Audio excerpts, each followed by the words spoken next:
สุดยอดมากมีแห่งจริงๆ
ขึ้นเนาะขึ้นฟูเลยเนาะ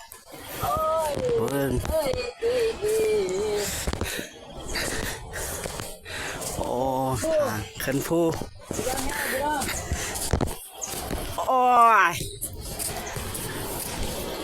ลึกพอสมควร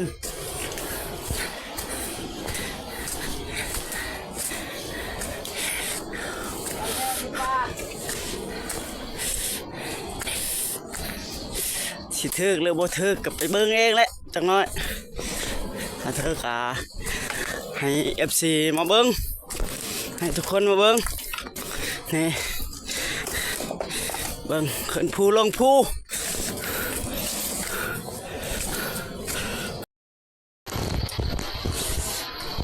มาขึ้นภูนำกันพี่น้องมาพี่น้อง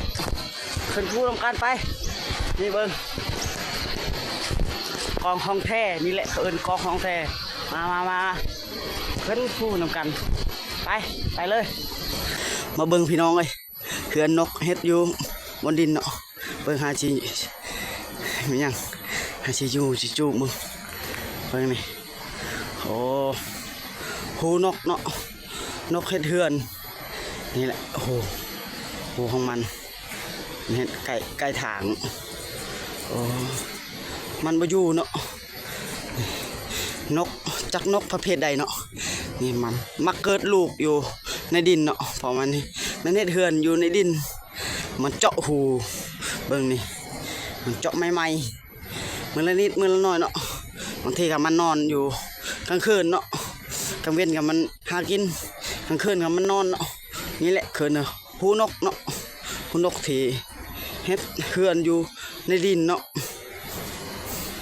นี่มาเบิ่งต้นไม้ที่วายเนาะต้นวายที่เพิ่นได้เฮ็ดสวิงเนาะนี่เนาะเพิ่นเฮ็ดสวิงได้เนาะเฮากินก็ได้เนาะวายนี้เนาะวายนี้เป็นวายประเภทที่กินหวานเนาะบ่แม่นเค็มเนาะนี่เป็นวายประเภทหวานเนาะเฮากินเนาะนี่อยู่ในเมืองเพิ่นบ่มักกินเนาะนี่เนาะวายชนิดนี้เนาะแต่อยู่บ้านนอกบ้านนาเฮา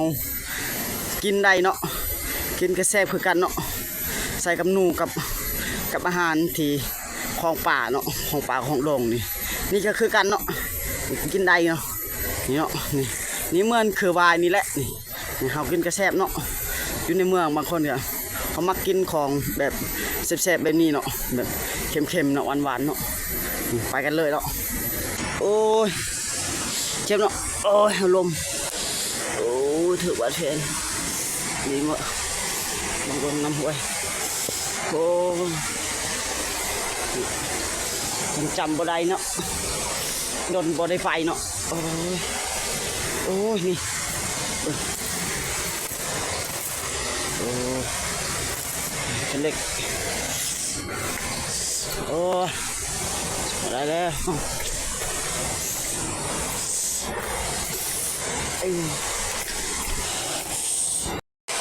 พี่น้องเอ้ยน้ำห้วยปลาตาเนี่ยห้วยปลาตาโอ้ คักอะไรเนาะน้ำห้วยกระตาอายเขาไปใส่มองเนาะจังมองอยู่น้ำห้วยนี่แหละตาเต็บห้วยปลาตาแกงตัดเต็บนี่แหละคุณแกงตัดเต็บโย่คักอะไรเริ่มพี่น้องเอ้ยมาพามาหาส้มน้ำกันพี่น้องเอ้ยนี่เด้อคลิปคักๆได้นี่พี่น้องเอ้ยนี่คือน้ำห้วยพี่น้องเอาเบิ้งน้ำกันเลยพี่น้องเอ้ยเบิ้งวิธีใส่มองเนี่ยเลยอยู่จักกระเบียนเลยตะมาเนี่ยเบิ้งเนาะใส่แต่ก้อนหินนี่เนาะก็จะมีปลาเขาเนาะปลาเขาจังหน่อยกระเทิบเนาะโอ้ยเบิ้งอาชีพาไปเบิ้งอยู่เทิงเนาะนี่เนาะ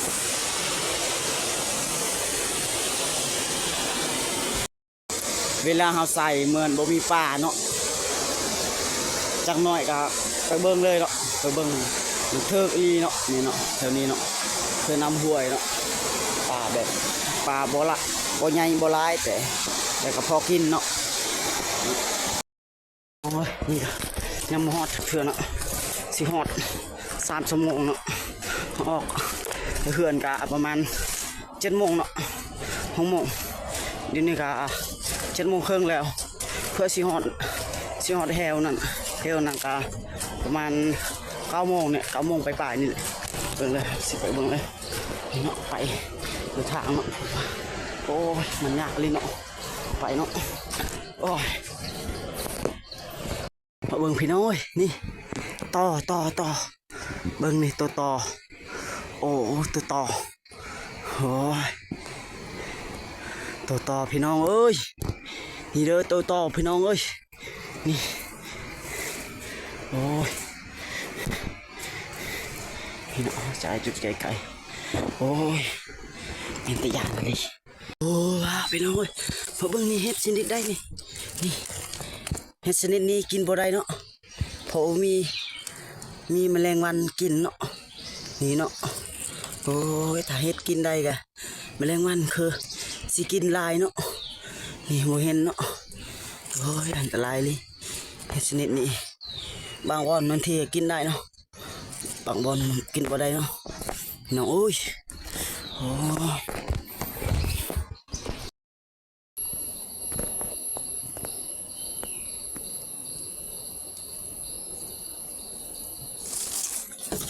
มันว้าวนี่ตัวหอยนี่กินนี่จับนี่เขาเห็นหอยโอ้นี่หอยโอ้ยหอยกินแซ่บๆนะนี่คือหอยโอ้ยหอยหักอะไรเนาะเป็นตะกินเนาะเอาซิมากินเนาะโอ้กินเลยหอยกินได้เนาะหอยนี่เนาะหอยอยู่โผ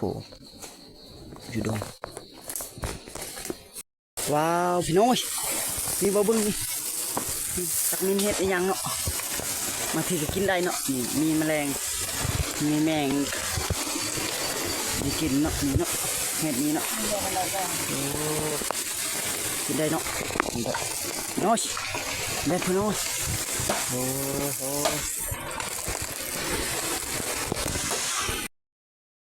เบิ่งพี่น้อยมาถ่ายเบิ่งนี่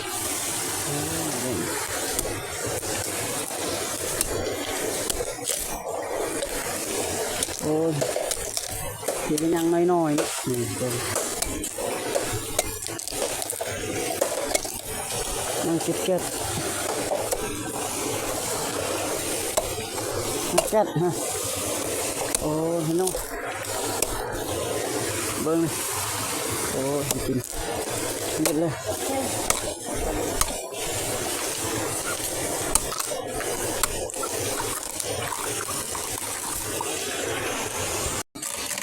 พี่น้องชิมพี่น้อง เบิ่งโอ้บัวลายแต่พอได้กินเนาะพี่น้องโอ้ยพี่น้องโอ้ยสิลายอันนี้เอากินเลยเหรอต้นโลหน่อยเลยทองยางนะทองยางเบิ้ลทองยางโอ้ย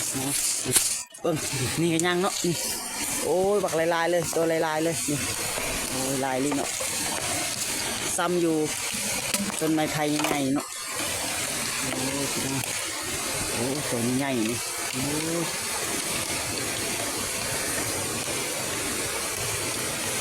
แซ่บเนาะกินเนาะของป่าเนาะอาหารเด็ดอาหารที่มี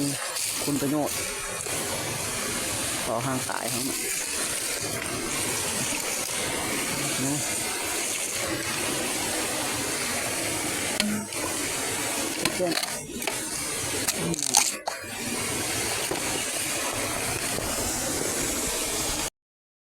โอ้มาเบิ่งพี่น้องเอ้ยนี่เบิ่งโอ้ยตัวแซ่บนี่อาหารแซ่บของป่าเนาะของป่าของดงแซ่บของป่าของดง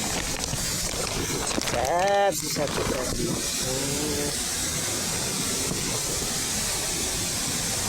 ยู่แถวนี้เนาะนี่โอ้ยมันอยู่ภายนี้แหละตัดเนาะดูเห็นน้ำตาลมันเฮ็ดเฮือนมาเนาะก็เลยเห็นเลยมาตัดเนาะพอได้กินเนาะนี่นะพอได้กินเนาะนี่เบิ่งปลานี่3 ตัวเนาะ4 ตัวครับตัวน้อยๆนี่เนาะถ้าใส่มองเนาะนี่เบิ่งมองเนาะใส่เลย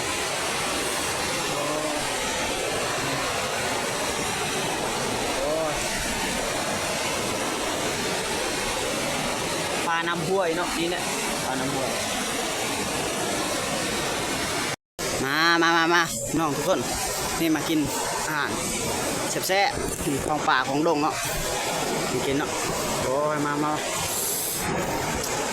าหารธรรมชาติกินแซ่บๆเนาะโอ้ย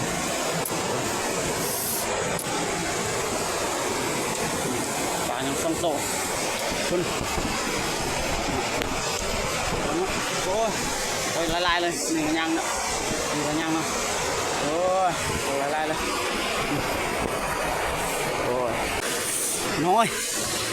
ตอนนี้กันเขาแบ่งเนาะแบ่งกันเนาะนี่เนาะโอ้ยแบ่งกันโอ้ยกุละโลนึงเนาะโอ้ยโลนึงกุละโลนึงเนาะโอ้ยอาหารแซ่บๆนี่กุละโลนึงเต็มเนาะนี่เป็น2 โลนี่ทั้งหมดนี่2 โลเลยโอ้ฮอด2 โลนี่โอ้ยตอนนี้ก็สิเมื่อเลยเนาะนี่แบ่งปันแล้วเนาะ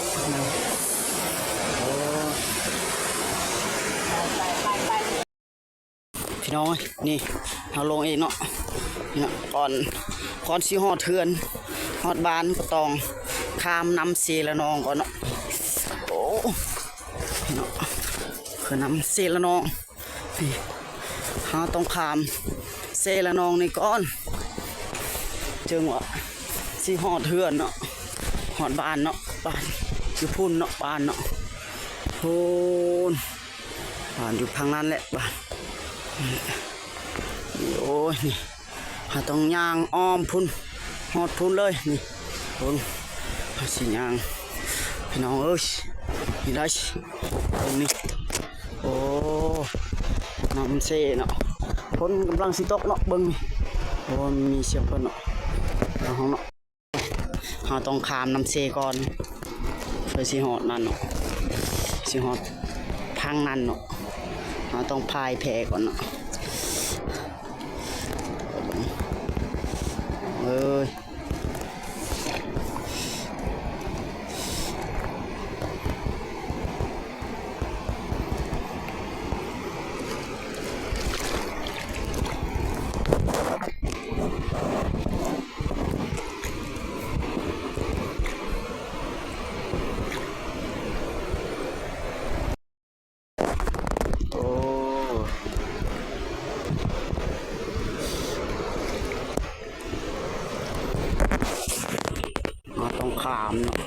ามสีแล้วน้อง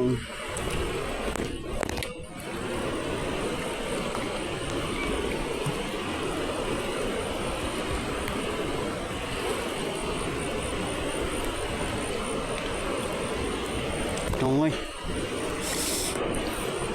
คอมเมนต์ง่ายๆคือกันเนาะถ่ายแผลเนาะโอ้ยบอกบ่ยากแต่มันก็ยากเนาะถ้าคนบ่เป็นก็ยากอีหลีเนาะแผลนั่นเนาะแต่ถ่ายบ่ได้เนาะถ้าบ่เป็นเนาะโอ้ยหอดเส้นสิหอดแล้วเนาะหอดพังทางนี้แล้วเนาะ